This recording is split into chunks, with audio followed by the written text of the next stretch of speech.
Ciao how! Since umalis si at Laupan, ngayon ay magpapalit ako ng pang winter. Winter at going to summer na kasi nga tapos na yung ating winter dito at ngayon ay springtime, so medyo mainit na yung panahon at mag-uulan-ulan din, so kailangan na nating magpalit ng ating damit na isusuot.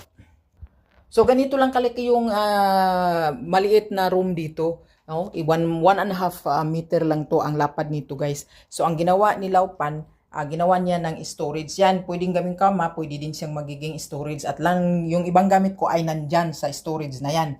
At yung iba naman nandoon sa itaas, pati suitcase ko at yung iba kong mga damit na mga pang ano at yung mga bagay-bagay, mga abubot na kandun sa taas. Kaya ibababa ko yun para magpapalit na tayo ng damit. Dito naman sa isang kwarto na to, ito naman yung sa alaga ko. Pero dito ako natutulog dahil parang linta tong alaga ko nakadukit sa akin.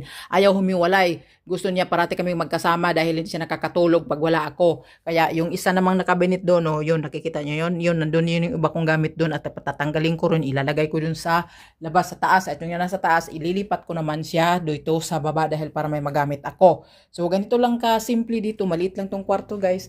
At ito naman yung kanilang master's bedroom. So, para lang kaming nagbabahay-bahayan. Pero okay na to.